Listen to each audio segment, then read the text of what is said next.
Bonjour à tous, dans cette vidéo, nous allons voir comment déterminer le reste dans une division euclidienne. Dans l'exemple, on nous dit soit n un entier naturel, et dans la première question, on demande de déterminer le reste de la division euclidienne de 5n plus 13 par 2n plus 3. Alors pour faire cela, on va commencer par donner un rappel sur la division euclidienne.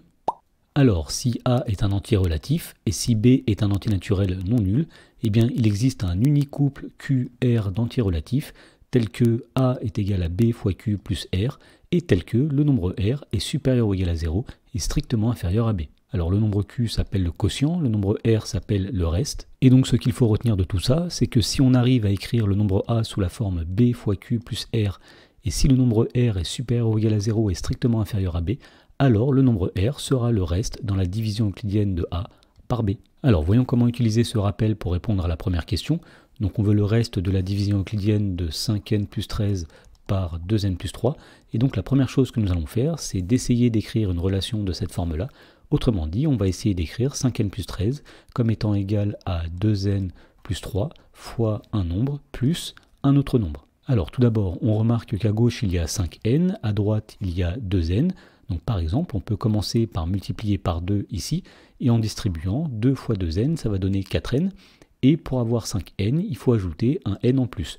De cette façon, nous avons bien 4n plus n, c'est-à-dire 5n à droite, et à gauche, nous avons aussi 5n. Ensuite, à gauche, il y a 13, à droite, nous avons 2 fois 3, c'est-à-dire 6, et donc pour arriver à 13, il faut ajouter 7, et de cette façon, nous avons ici 2 fois 3, 6, plus 7, 13 à droite, et 13 à gauche. Alors, le nombre qui est ici, n plus 7, n'est pas forcément le reste de la division euclidienne de 5n plus 13 par 2n plus 3. Pour qu'il le soit, il faut qu'il vérifie la condition qui est ici. Autrement dit, le reste sera n plus 7, si et seulement si n plus 7 vérifie cette condition, c'est-à-dire tout d'abord n plus 7 est supérieur ou égal à 0, et il faut aussi que le reste soit strictement inférieur au diviseur, c'est-à-dire ici que n plus 7 est strictement inférieur à 2n plus 3. Alors essayons de voir à quoi est équivalente cette condition. Donc tout d'abord, la première inéquation va donner moins 7 inférieur ou égal à n. On a fait passer le plus 7 de l'autre côté qui est devenu moins 7. Donc il faut tout d'abord que n soit supérieur ou égal à moins 7, mais on sait que n est un entier naturel, donc n est toujours positif. Cette condition-là sera toujours vérifiée. Et il faut aussi que la deuxième inéquation soit vérifiée. Alors pour résoudre cette inéquation, on va faire passer le n qui est à gauche à droite. On va avoir 2n moins n, c'est-à-dire n. Et on fait passer le 3 de l'autre côté qui devient moins 3. 7 moins 3, ça fait 4. Donc la deuxième condition est équivalente à 4 strictement inférieur à n. Alors on a dit que la première inéquation est toujours vérifiée puisque n est un entier naturel, donc on peut ne pas l'écrire. Et donc le reste sera n plus 7 si et seulement si le nombre n est strictement supérieur à 4. Voilà, donc nous avons démontré que le reste sera n plus 7 dans le cas où n est un nombre strictement plus grand que 4. Il nous reste maintenant à étudier le cas où n est un nombre inférieur ou égal à 4. Alors pour faire cela, nous allons dresser un tableau. Dans la première colonne, nous allons mettre n, et puisqu'on étudie le cas où n est inférieur ou égal à 4, eh bien n peut valoir 0, 1, 2, 3 ou 4. Dans la colonne d'après, nous allons mettre la valeur de 5n plus 13, ensuite nous mettons la valeur de 2n plus 3, et pour terminer, nous mettrons le reste de la division euclidienne de 5n plus 13 par 2n plus 3. Alors, première situation, lorsque n est égal à 0, 5 fois 0 plus 13, ça va donner 13, 2 fois 0 plus 3, ça va donner 3, et donc on effectue maintenant la division euclidienne de 13 par 3. Alors dans 13, combien de fois 3? Eh bien 4, puisque 4 fois 3, 12, et il reste 1 pour aller de 12 à 13, donc dans ce cas, le reste sera 1.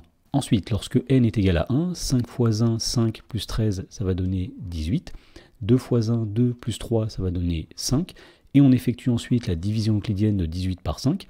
Alors on sait que 3 fois 5 est égal à 15, et pour aller de 15 à 18, il y a 3, donc le reste de la division euclidienne de 18 par 5, c'est 3. Ensuite, on étudie le cas où n est égal à 2, alors 5 fois 2, 10, plus 13, ça va donner 23, 2 fois 2, 4, plus 3, ça va donner 7. On étudie ensuite la division euclidienne de 23 par 7, alors on sait que 3 fois 7 est égal à 21, et pour aller de 21 à 23, il reste 2, donc dans ce cas-là, le reste est 2. Le cas suivant, c'est lorsque n est égal à 3, 5 fois 3, 15, plus 13, ça va donner 28, 2 fois 3, 6, plus 3, ça va donner 9. On effectue ensuite la division euclidienne de 28 par 9. Alors dans 28, combien de fois 9? 3 fois, puisque 3 fois 9, 27, et il va rester 1 pour aller de 27 à 28. Et le dernier cas à étudier, c'est lorsque n est égal à 4. Alors 5 fois 4, 20, plus 13, ça va donner 33. 2 fois 4, 8 plus 3, ça va donner 11. Et on effectue la division euclidienne de 33 par 11. Alors dans 33, combien de fois 11? 3 fois. 3 fois 11, 33. Et donc puisqu'on arrive directement à 33, le reste est 0. Et donc finalement, le reste de la division euclidienne de 5n plus 13 par 2n plus 3 est 1 lorsque n est égal à 0, 3 lorsque n est égal à 1, 2 lorsque n est égal à 2, 1 lorsque n est égal à 3, 0 lorsque n est égal à 4, et le reste est n plus 7 si n est un antinaturel strictement plus grand que 4. Dans la question numéro 2, on demande de déterminer le reste de la division euclidienne de 4n-3 par n plus 1. Alors l'idée au départ va être la même que dans la première question, on va essayer d'écrire une relation de cette forme-là.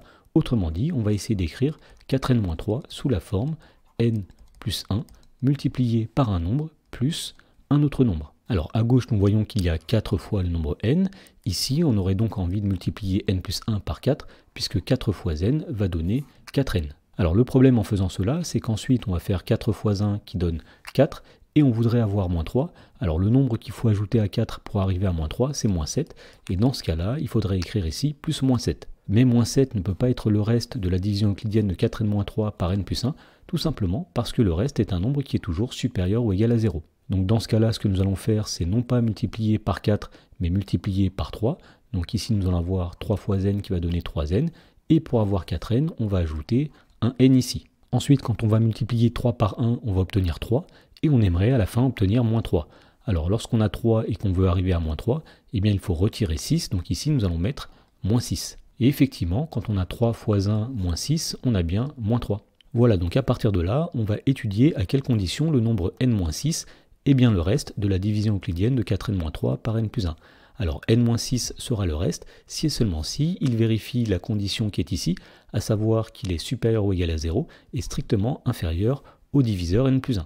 Autrement dit, le reste sera n-6 si et seulement si, tout d'abord, n-6 est un nombre qui est supérieur ou égal à 0, et il faut que n-6 soit plus petit que le diviseur, c'est-à-dire n-6 inférieur ou égal à n plus 1. Alors voyons à quoi est équivalente la condition qui est ici. Donc tout d'abord, l'inéquation 0 inférieur ou égal à n-6 est équivalente à 6 inférieur ou égal à n. On a passé le moins 6 de l'autre côté. Et la deuxième inéquation va donner, alors on va faire passer le n de l'autre côté, on va avoir n-n, donc 0. Il va rester tout simplement moins 6 inférieur ou égal à 1. Alors la condition moins 6 inférieur ou égal à 1 est toujours vraie, et donc on va dire que le reste sera n-6 si et seulement si, eh bien 6 est inférieur ou égal à n. Voilà, donc à ce stade, nous avons démontré que lorsque n est un antinaturel supérieur ou égal à 6, le reste de la division euclidienne de 4n-3 par n plus 1 sera n-6. Et donc il nous reste maintenant à étudier le reste lorsque n est un antinaturel qui est strictement inférieur à 6. Et donc pour cela, nous allons faire un tableau. Dans la première colonne, nous allons mettre n. Alors puisqu'ici on étudie le cas où n est un antinaturel strictement inférieur à 6, eh bien n peut valoir 0, 1, 2, 3, 4 ou 5. Dans la deuxième colonne, nous allons mettre les valeurs de 4n moins 3. Ensuite, nous mettons la valeur de n plus 1. Et enfin, nous allons mettre le reste de la division euclidienne de 4n moins 3 par n plus 1. Alors le premier cas, c'est lorsque n est égal à 0. 4 fois 0 moins 3, ça va donner moins 3. 0 plus 1, ça va donner 1. Et on effectue la division euclidienne de moins 3 par 1. Alors dans moins 3, combien de fois 1? Moins 3 fois. Et il reste 0. Ensuite, lorsque n est égal à 1, 4 fois 1 moins 3, ça va donner 1.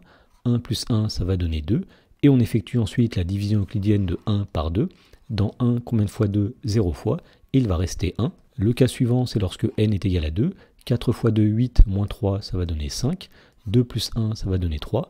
On effectue la division euclidienne de 5 par 3. Dans 5, combien de fois 3? Une fois. Et il reste 2. Alors le cas suivant, c'est lorsque n est égal à 3. 4 fois 3, 12, moins 3, ça va donner 9. 3 plus 1, ça va donner 4. On effectue la division euclidienne de 9 par 4. Dans 9, combien de fois 4? 2 fois. 4 fois 2, 8. Il va rester donc 1. Avant-dernière situation, lorsque n est égal à 4. 4 fois 4, 16, moins 3, ça va donner 13. 4 plus 1, ça va donner 5. Dans 13, combien de fois 5? 2 fois. 2 fois 5, 10. Et il va rester 3. Et pour finir, le dernier cas à étudier, c'est lorsque n est égal à 5. Alors 4 fois 5, 20, moins 3, ça va donner 17. 5 plus 1, ça va donner 6. On effectue la division euclidienne de 17 par 6. Dans 17, combien de fois 6? 2 fois. 2 fois 6, 12. Et pour aller de 12 à 17, il y a 5. Donc le reste est 5. Voilà, donc nous avons étudié tous les cas possibles, donc on va pouvoir répondre à la question. Et donc finalement, on va dire que le reste de la division euclidienne de 4n-3 par n plus 1, tout d'abord c'est 0 lorsque n est égal à 0, c'est 1 lorsque n est égal à 1, c'est 2 lorsque n est égal à 2, c'est 1 lorsque n est égal à 3, c'est 3 lorsque n est égal à 4, c'est 5 lorsque n est égal à 5, et le reste est n-6 si n est un entier naturel supérieur ou égal à 6.